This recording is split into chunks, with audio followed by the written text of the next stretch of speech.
Retour sur le talk du mondial des conseillers du commerce extérieur de la France, réunis à Deauville pour un événement majeur pour l'économie française puisqu'on y parle export et que sont réunis ici 4000 chefs d'entreprise, de très belles entreprises, des PME et des ETI. Gilles Péqueux, bonjour. Bonjour. Vous êtes le directeur commercial international d'Egis.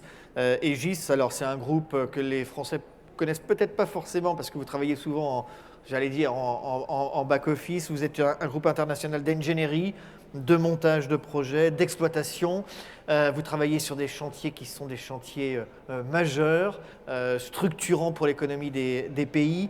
Vous êtes présent dans 100 pays, c'est ça? 100 pays. 100 pays. Oui. 1 milliard de chiffre d'affaires, 13 000 collaborateurs.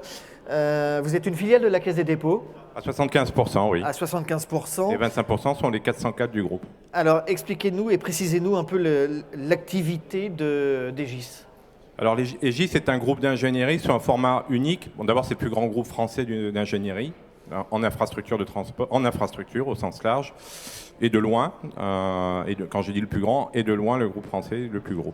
On a une spécificité, c'est qu'on fait de l'ingénierie, donc on vend de la matière grise, de tout ce qui est la conception de projet, donc on intervient très en amont sur les projets, ce qui est un élément important pour être un bas de levier du commerce extérieur, on va en parler après, et 20% de notre activité est issue de ce qu'on sait faire en optimisation d'ingénierie également, et de l'exploitation d'infrastructures. C'est ça, vous exploitez aussi des infrastructures sur lesquelles vous avez travaillé ou pas d'ailleurs? Absolument, suivant sur lesquelles on a travaillé ou pas au sens de soit l'infrastructure n'existe pas et on est associé à un groupe de construction, mais on ne construit pas, on exploite, soit l'infrastructure existe déjà comme une privatisation d'un réseau d'autoroutes et nous devenons à ce moment-là opérateurs exploitants du réseau d'autoroutes du pays concerné. C'est le cas aux Philippines par exemple, où nous sommes le plus gros concessionnaire d'autoroutes à Manille. Alors vous exploitez des autoroutes donc aux Philippines, vous exploitez plusieurs aéroports aussi? 17 aéroports dans le monde. 17 aéroports dans le monde. Et 6 en Afrique. Quel est le dernier grand chantier d'exploitation que vous allez justement exploiter? Le plus gros, le grand chantier d'exploitation est celui que nous ouvrons le 20 décembre. Il est tout à fait emblématique puisqu'il va lier l'Asie à l'Europe. Ça paraît anodin, mais ça l'est pas techniquement tout au moins. C'est quoi comme chantier? C'est un tunnel? C'est le tunnel sous le Bosphore. Au sud du Bosphore, c'est un tunnel de 5 km 4 que nous ouvrons le 20 décembre en exploitation. 10 km 4. 5 km 4. 5 km 4. On a du mal à s'entendre parce que, vous voyez, il y a beaucoup de vie ici au Mondial des CCE. Donc nous lions l'Asie à l'Europe par un tunnel de 5 km 4 qui est à peu près similaire à ce qui se fait sur A86, qui est ce qu'on a dit un 2 étages, un double deck, sur lequel on attend 100 000 véhicules jour. Vous travaillez beaucoup sur les questions de ville durable, c'est-à-dire? Alors, la ville durable, c'est un autre sujet, c'est le sujet de l'ingénierie. C'est de l'ingénierie, oui. Et aujourd'hui, la réalité du monde fait que dans 20 ans, ou entre 20 et 30 ans, 80% de la population mondiale va vivre dans les villes. Ça veut dire en passant que le produit national brut à 80% dans le monde sera fait dans les villes. Et ça veut dire donc une ville durable, comme l'a dit ce matin un des intervenants, est d'abord une ville qui a un modèle économique qui fonctionne.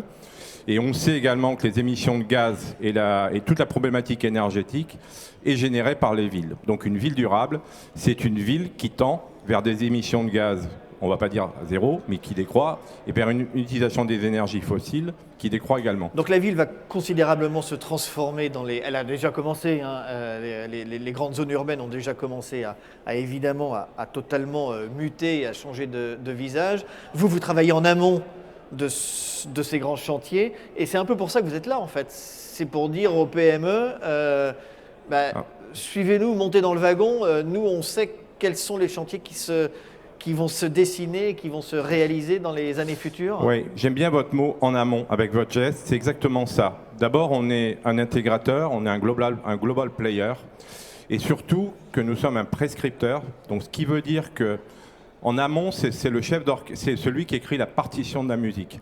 Et en aval, c'est ceux qui la jouent. Et donc, vous voyez la relation avec ce que je veux dire. Ce qui constitue une ville aujourd'hui, en tous les cas, ce qui va constituer la construction d'une ville, c'est un écosystème. C'est un écosystème d'à peu près, on pourrait presque dire, l'ensemble des entreprises qu'on va retrouver au symposium. Ça veut dire des très grands groupes, des PME, des ETI, des startups, mais aussi le domaine public, et aussi des exploitants, et aussi des opérateurs. Et des distributeurs. On va tout trouver. Donc ça veut dire que si on est en amont et qu'on écrit la musique, et qu'on l'écrit de façon fléchée pour des entreprises françaises, on arrose par notre prescription l'ensemble du dispositif du savoir-faire français. Gilles Péqueux, si j'arrive à lire entre les lignes de vos propos... De la partition, vous voulez dire oui, entre les lignes de la partition, vous me dites que finalement, de temps en temps, vous vous retrouvez un peu seul en amont sur des projets et vous vous dites... Flûte, s'il y avait des entreprises françaises pourraient répondre à des appels d'offres et elles ne sont pas là, c'est ça? Non, c'est pas qu'elles ne sont pas là, c'est que c'est beaucoup plus compliqué que ça. C'est qu'aujourd'hui, l'offre française en matière de ville est très... Et ce que je vais dire là est essentiel. Et à mon avis, devant nous. Là, on est dans le prospectif. D'abord parce qu'on ne s'est pas vraiment encore attaqué au sujet des villes. Si, en France, oui. Mais de promouvoir à l'international, c'est un sujet qui est assez nouveau et très, très complexe. Pourquoi? Parce qu'on parle d'un écosystème à un écosystème. L'écosystème du client, on n'a plus de clients, on a un écosystème. Et nous sommes un écosystème, le dispositif français, pour offrir une solution qui n'est pas une offre, qui n'est pas une demande, qui est une chaîne de valeur. Donc c'est toute la complexité, c'est l'ensemble du cycle de projet, de l'amont à l'aval que nous vendons. Et ça, pour le vendre, il n'existe pas, ou il existe aujourd'hui difficilement des appels d'offres qui couvrent l'ensemble. Donc l'idée, le concept que nous défendons et sur lequel nous travaillons avec les autorités publiques françaises et nos outils de financement, c'est d'originer des projets sur lesquels nous sommes différenciants par notre savoir-faire français en matière de ville durable. Et je peux vous dire que ce qui est le plus différenciant dans le dispositif français, c'est certainement les solutions innovantes des PME et des startups. Et c'est ça qu'il faut mettre en avant. Quand on dit que les PME ont pas les moyens... C'est répondre par une offre globale, en fait, avec tout un ensemble d'entreprises, de tailles, d'activités, etc. différentes? C'est exactement l'approche. Et en plus, d'aller originer également des financements. Ça veut dire démontrer la rentabilité, emmener des banquiers, emmener des fonds d'assurance, emmener des fonds de dette avec nous et construire notre projet à façon rentable et impliquer les financiers le plus en amont dans la barque et vendre une offre française qui ne sera pas le résultat d'une prescription. Et pour résumer, Gilles Péqueux, cette réflexion, elle en est où aujourd'hui et concrètement? C'est une très bonne question. Il faut voir ce qui s'est passé. On ne communique pas assez sur ce qui s'est passé, sur l'effort que nous avons fait depuis 5 ans sur la promotion du commerce extérieur. C'est un long travail. Qu'est-ce qu'on a fait? On a d'abord fait la diplomatie économique. Nos ambassadeurs sont aussi des promoteurs du commerce extérieur. Ouais. Ça, il faut quand même le dire et le savoir. Deuxièmement, nous avons rationalisé nos outils d'intelligence économique avec Business France. Nous avons rationalisé l'expertise publique française.